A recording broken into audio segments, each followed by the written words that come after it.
friends. Well, Thursday's over. One more day to fall break, and it ended kind of stressful. I know these B days just always seem to be stressful, and I think we're all ready for a break as usual. This is how it is. The students are ready. I'm ready, and yeah, you have a lot of students wanting to make up work that they have zeros for now, and I have over 100 students, and to be honest with you, I cannot memorize their grades or what they're missing or when they were absent, and it's just crazy. And so in one class today, I tried, I thought we'll just watch Mythbusters to de-stress and just watch it. And you know what, but the students would talk and talk and talk, and I turned it off, and I said, okay, we can do an assignment. Is that what we want? We can write a nice essay about something, and I'll give you a nice topic to write, a 3 or 4 page. I just want to have an easy day, but not necessarily a day where we've wasted time. Per se, you want them to be learning something, and Mythbusters is really good as far as going through the scientific design, experimental design, and how to do that, and how to test things, and how to have controls. So they do all of that, and they're usually pretty fun to watch, I think. But so that's frustrating. And then I had a student making up. Well, I had a quiz in some other classes, and a student had a test and a quiz to make up. That was from the 3rd week of school, and so we're in the 9th week now. So he was actually absent the day of the test. Anyway, or one of the quizzes. I'm walking around, and he's using his cell phone, and I'm thinking, really? And I said, what are we doing? He's like, well, I don't know these symbols. They're symbols like H is for hydrogen, O is for oxygen. They had 58 to memorize. I said, well, this is a quiz. We do not look them up. He said, well, you never gave me a list of what to know. And I thought, oh, great, here we go. And he just started with the excuses. And I thought, no excuses. I took the quiz, took the test back, and I told him that, or her, tomorrow, this has to be done by tomorrow because this is the end. And so, anyway, I don't get it.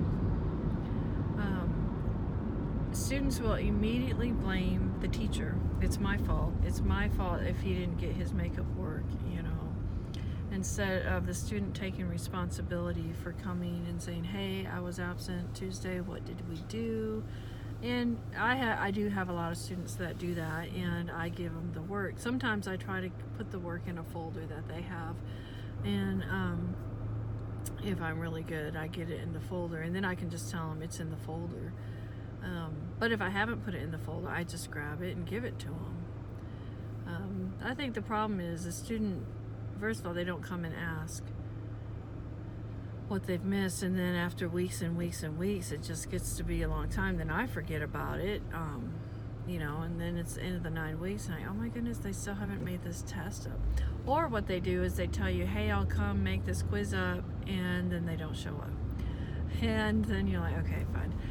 And so that happens all 9 weeks. But now that we're at the end, everybody is in panic mode, and parents are calling and emailing, and it's just stressful. It's a lot to handle. Anyway, it's not just trying to get the grades done, it's having to deal with all that other stuff as well. It's trying to get your grading done and make sure the grades are finalized. So anyway, one more day of that, and then we will be heading to Florida. So looking forward to that. but stressed out. So I am definitely an emotional eater. I've been doing really good too. I've brought a salad every day for lunch, and for dinner, I've been doing pretty good. I had a turkey burger one night, and last night I had grilled chicken and broccoli. So I do really good, and then this stuff happens, and when this happens, I can't even focus. So I had to stop and get gas, and kind of picked up one of these too. Not that that's going to take all my stress away, but that's what emotional eating does. It's just, we think it helps us. I don't know. So I hope y'all are having a good day. And I think as I was walking to my car, I thought, if I was living in my van on the road, I know there's stress out there. I know the first thing people think, well, there's going to be stress. There is, but it's different. It's just different. My van breaks down. I know how to troubleshoot that, and I can deal with that. And I think maybe it's just having to deal with a lot of people, a lot of teenagers and their parents, and it's stressful. And people criticizing you. At least when my van breaks down, nobody's gonna criticize me about that. I mean, it is what it is. If I was a camp host, I guess they could criticize if I didn't clean the bathrooms good enough. But I think I would do okay. I don't know. That's the one thing. When I worked at Hobby Lobby, I worked there for a while, and I liked that job because I could do a good job, and I knew I did a good job, and that was that. It wasn't. They might tell me if I did something wrong, as far as if I placed something in the wrong. We have to put pegs. For retail, you have to set things a certain way, so maybe I didn't have it set right, and they would just say, hey, you need to do this. But it wasn't like criticism, it was different. It was just like, you didn't do this right, and this is how you do it. And teaching is just, oh my goodness, I tell you what, you never do anything right. And I take that back. I'll share something good, since I've been sharing all this negative stuff, which I will share something good that a parent told me. So yeah, you do get those good comments every so often, or a student will say something about, they went to college and they're so thankful for everything that they learned in chemistry in high school because it helped them in college. So you do get that. I had a parent thanking me because I have encouraged her son and given him confidence this year. So that makes you feel good. And it also makes me think, what? I need to continue helping that child, and maybe even more so than I would have had she not said anything. Because a lot of times you think what I'm doing is, I don't even know what I was doing actually. But whatever I was doing it's helping him. And he does ask a lot of questions, and I help him. That's what you're supposed to do. So, but then you have the other situations, and they seem to be more magnified than the good ones. So, because I didn't really tell you about the good things that are said. I make a video and I talk about the things that stress me out. So I need to talk more about the positive parts of teaching, and because there are some good things. So anyway, so I'm heading home. I'm gonna get home late tonight because I stayed later. I had to email this parent about the one boy, that girl, whoever, really needs to make up this a lot of work by tomorrow, and that's the thing. There's such a huge deadline. It's just a deadline, and but it's not my fault that a student waits to the end to try and make, especially a student that's been absent a lot. if you're absent a lot, you need to be good at getting your makeup work and getting it in. And I have several students. I had a student that was absent all last week, and she's already got her makeup work in and everything. So it's,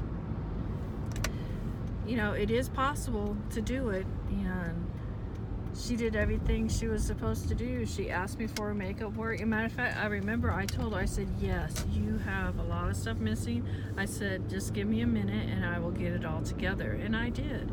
I didn't stop and hand it to her right then, but I got it to her before the class was over. And she had even started working on it. So, anyway. All right, so I'm just beginning my drive. So I got my Reese's peanut butter cups to eat on the way home, and oh man, I've got a lot to do. I gotta get the house cleaned tonight because we're leaving Saturday for Florida. Yeah, so I really just need de-stress time, but maybe I'll de-stress on my drive to Florida. Just not sure about going through Atlanta or not. I still haven't decided. Some people say just go through it, it's no big deal, and I'm thinking, when did you go through? Because it is a big deal. Okay, it was really bad. So anyway, maybe it's a Saturday and everybody's coming back from Florida and we're going to Florida. Maybe it won't be too bad, but we're not gonna drive the whole way in one day, so I can't do that anymore. I'm just getting too old. That's another thing. Even when I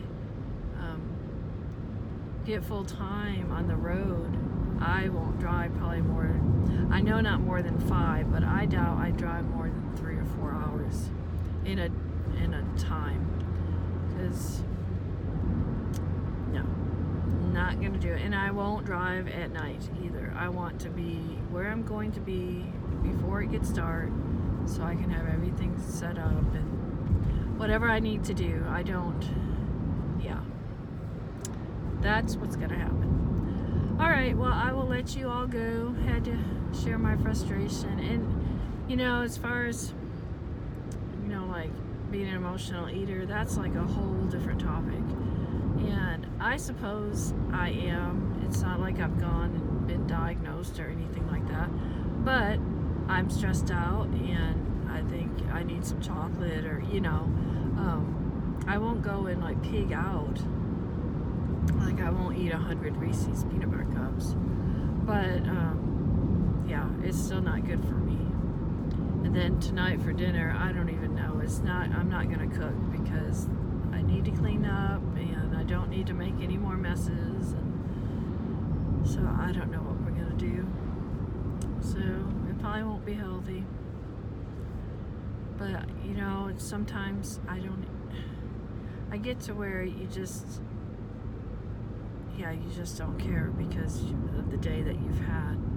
You know, I pass some pretty horses when I drive. I wish I could show them to you, but it'd be really hard to do that and drive at the same time. But I passed some horse farms on my way, so I'll see the horses out in their pasture, and it's kind of cool. That's always nice. Horses are very pretty. It would have been cool to own one, of course. I think not everybody, but people who like animals. See, there's some more out there. This one place has 2 little donkeys too. Oh, there they are. Yeah, the 2 horses and the 2 donkeys. Anyway, that would be really hard for me to show you unless I kind of pull over. But so that is nice to see, I will say that. And it's pretty hilly where I am, and so you see a lot of hills, a lot of trees in the hills. I don't know if they're hills or mountains. I don't know when does a hill become a mountain? But I'm not really sure. All right, so I will let you all go. Find somebody to be nice to you and serve somebody. You'll find joy, I guarantee it. And be blessed, y'all. Bye. All right, I wanted to show you this thing I found at Hobby Lobby. It was on clearance. And they showed it being hung, and like people hanging little hand towels on it and so forth. And I thought, well, yeah, I could see hanging towels, or I don't even know, just having place to hang things, different things on that. And you know, it has a hook on top like that, so I could hook it here, or I've got hooks in the back. But when I see something on clearance for like $3, I'm like, well, I might be able to use that. And it's flat, so it would store anywhere. So something easy. I don't know. Sometimes you never know until you get it, and then you think, oh wait, I got that thing. Yeah, and then that's what you use it for. So I wanted to show you this. I got it at Hobby Lobby. It was on clearance, and I think it will, plus it kind of looks nice. So yeah, it's kind of cool. All right, just wanted to show you that, another addition for the van.